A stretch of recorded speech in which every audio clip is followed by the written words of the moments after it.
चर्चा की शुरुआत करते हैं और डॉक्टर साहब से पहला सवाल मैं ये पूछना चाहूंगी कि ये दमा क्या होता है? दमा सांस की एक बीमारी है जो प्रायः बच्चों में और वृद्ध अवस्था में यानी उम्र के दोनों छोरों पे देखने को मिलती है। इसमें सांस के नलियों में सूजन और सिकुड़न आ जाती है और जिसके कारण अनेकानेक दमा के लक्षण सामने उत्पन्न होते हैं। बुनियादी तौर पे इसमें सांस लेने में दिक्कत होने लगती है, सीने में जकड़न या कसापन महसूस होता है और सांस में सीटी जैसी बजने लगती है। तो बच्चों में अगर ऐसा हो तो हम बच्चों को दमा रोग से ग्रसित मानते हैं, लेकिन बहुत सी ऐसी बीमारियां भी हैं जिनका हमें भेद करना होता है और उस भेद के बाद में हम इस निष्कर्ष पे निश्चित पहुंच पाते हैं कि ये दमा ही है या कोई उससे मिलती जुलती बीमारी है। डॉक्टर साहब, आपने बताया कि दमा क्या होता है, लेकिन अब ये मैं जानना चाहूँगी कि ये दमा कैसे होता है?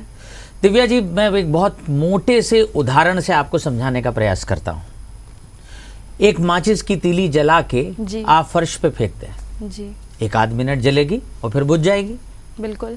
लेकिन यही माचिस की तीली जला के अगर मैं पेट्रोल पंप पे फेंक दूं तो हमारा अनुभव ये नहीं होने वाला। बिल्कुल नहीं। आग बहुत तेजी से लगेगी, आग बहुत तेजी से फैलेगी और फिर उसे नियंत्रित करना अति मुश्किल होता जाएगा। ठीक यही अनुभव यदि हम किसी गैस गोडाउन पे करें तो शायद इससे भी तीव्र परिणाम होंगे। इसका अर्थ यह है कि जब कभी सर्दी जुकाम एक सामान्य व्यक्ति को होता है और सामान्य व्यक्ति इस जमीन के जैसे है तो वो 5-7 दिन में ठीक हो जाता है। लेकिन जब यही सर्दी जुकाम किसी ऐसे व्यक्ति को हो जिसके अंदर पेट्रोल की तरह, जैसे पेट्रोल में आग पकड़ने की एक प्रवृत्ति है, उसी ढंग से उसके अंदर कुछ कारक तत्वों को अपने अंदर ग्रहण करने की एक विशेष शक्ति हो, तो ये गहराई तक जाता है, देर तक रहता है, दूर तक फैलता है और इसको भी नियंत्रित करना मुश्किल हो जाता है। तो इस उदाहरण से आप समझ सकती हैं कि कुछ लोगों का एक समूह है।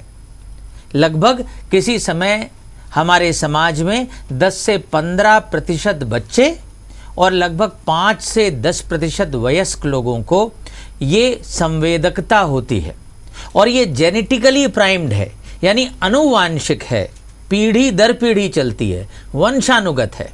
तो वो लोग कुछ खास किसी किस्म से दमा के लिए अधिक संवेदी होते हैं, संवेदनशील होते हैं।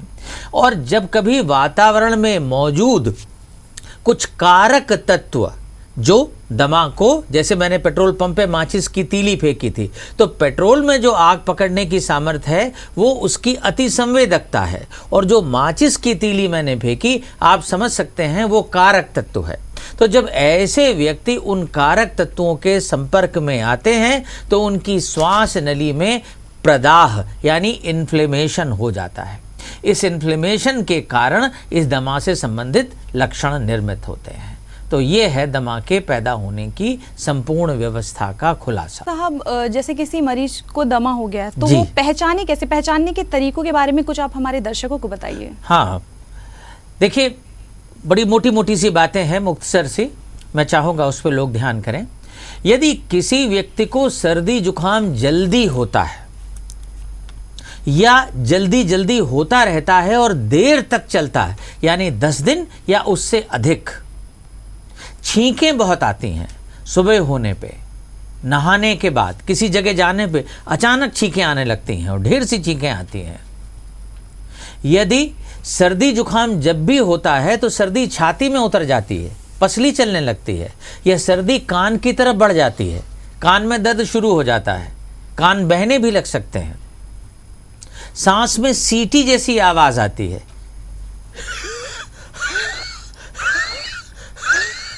इस प्रकार की आवाज, इसको हम लोग वीजिंग कहते हैं। खांसी या ये वीजिंग रात के समय ज्यादा होती है या सुबह उठने पे ज्यादा होती है, दौड़ भाग करने के बाद में, रोने के बाद में, हंसने के बाद में यदि खांसी आने लगे या सांस में सीटी जैसी बजने लगे तो समझना चाहिए कि यह दमा का लक्षण हो सकता है। ये कुछ चीज़ें हैं जिनसे हम पहचानते हैं कि इस व्यक्ति में दमा की संभावना है। फिर ऐसे व्यक्तियों में प्रायः परिवारों में माँ की तरफ या पिता की तरफ या भाई बहनों में इस किस्म के लक्षणों का या एलर्जी जनित अन्य बीमारियों का इतिहास मिलता है।